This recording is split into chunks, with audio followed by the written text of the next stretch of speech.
Donald Trump is set to be interviewed by New York probation officials today after he was convicted last month on May 30th on all 34 counts.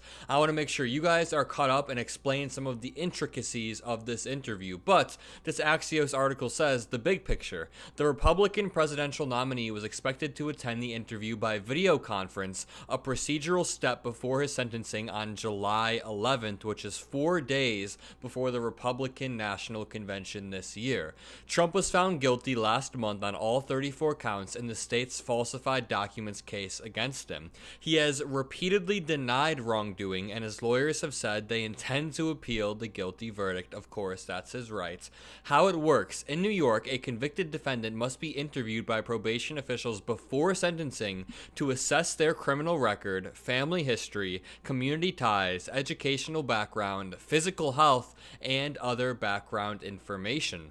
The officers will use information gathered in interviews with the defendant and other people as a part of a larger pre-sentence investigation. The state's Department of Probation will then submit the pre-sentence investigation to the presiding judge, which includes a sentencing recommendation, which again, the sentencing will happen on July 11th, just a few days before the RNC. Zoom in. Trump faces up to 4 years in prison for each felony conviction, though Judge Juan Merchan, who's overseen the case, will have broad latitude over Trump's sentencing. Legal experts have said it's unlikely Trump gets jail time because he's a first-time offender. Instead of jail, Merchan could sentence Trump to probation or home detention. Between the lines, since Trump was a celebrity and is a former president, his probation interview likely won't illuminate substantial new information. Everybody already knows almost everything there is to know about Donald Trump. However, such interviews may also be used to gauge if defendants show signs of remorse or other feelings about the crime or crimes they were convicted of. That information could be relevant to the probation officer or the judge during sentencing deliberations, though it generally depends on the official's opinion on how remorse should be assessed. And finally, the big picture. Trump has repeatedly made false claims about the case and has publicly attacked Merchan on several occasions. Merchan allowed Trump to be accompanied by his lawyer, Todd Blanche, during the interview, who may blunt some of Trump's animosity toward the case before the officer. Defendants typically meet with probation officers alone.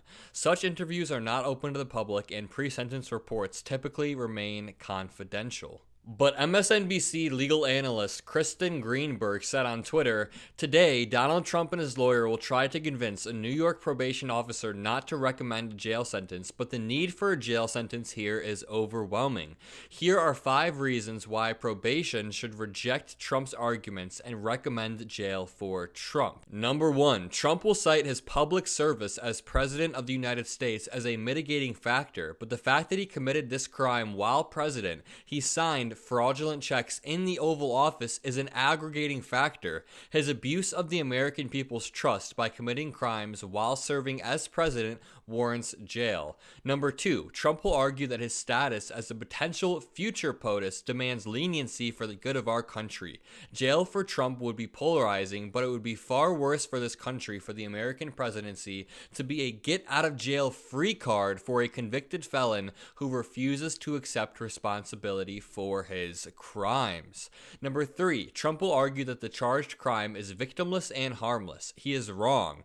This case is about the subversion of democracy in 2016 that deprived us, the American voters, of accurate information about presidential candidate Trump that could have changed the outcome of the election. A jail sentence would signal accountability to Trump and his enablers as they set the stage for election interference in 2024. Number 4, Trump will argue that his lack of criminal history and contributions to New York as a successful business mogul support a sentence of probation.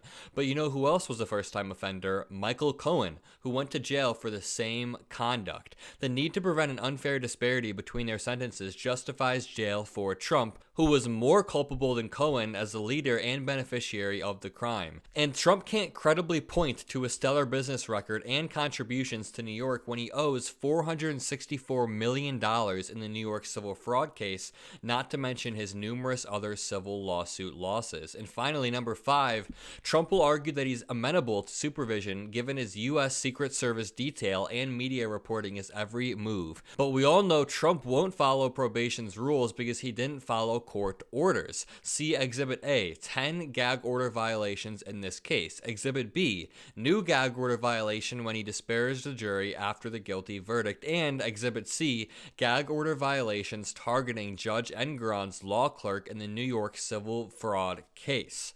All of these points are incredibly potent, incredibly good points. I really like the case about the presidency being used as a get-out-of-jail-free card, which will incentivize bad actors to entrench their power and to cling on to power. We are seeing something similar happen with Bibi Netanyahu in Israel. He is trying to prolong this war, and members of his cabinet are now dropping out because he knows that he is under investigation. He will be charged and convicted if the war ends and he becomes a regular citizen and loses power. And we risk the same thing happening with Donald Trump. He will try to cling on to power. He will try to entrench his power because he views the presidency as a get out of jail free card.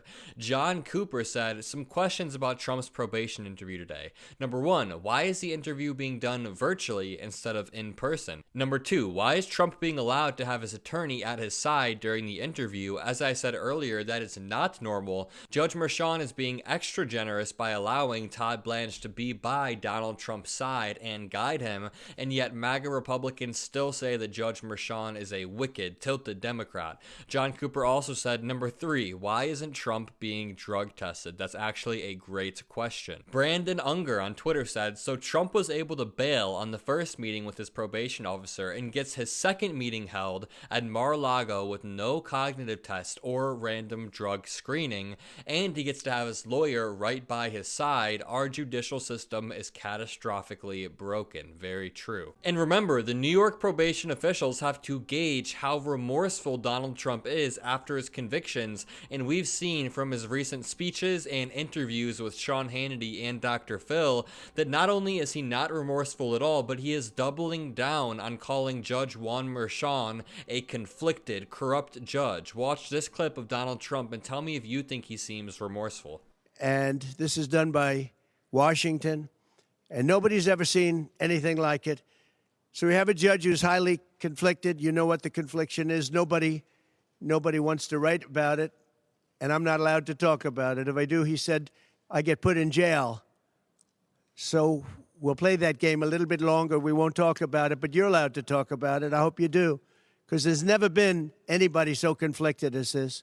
Donald Trump refuses to say how Judge Merchan is conflicted. All he says is, you guys already know the confliction, then proceeds to call him conflicted 5 more times. Let me know if you guys think he sounds remorseful in that clip. I love to hear from you guys in the comment section. If you made it this far in the video, leave a like, comment a blue heart, hit the subscribe button, and have a great day yourself.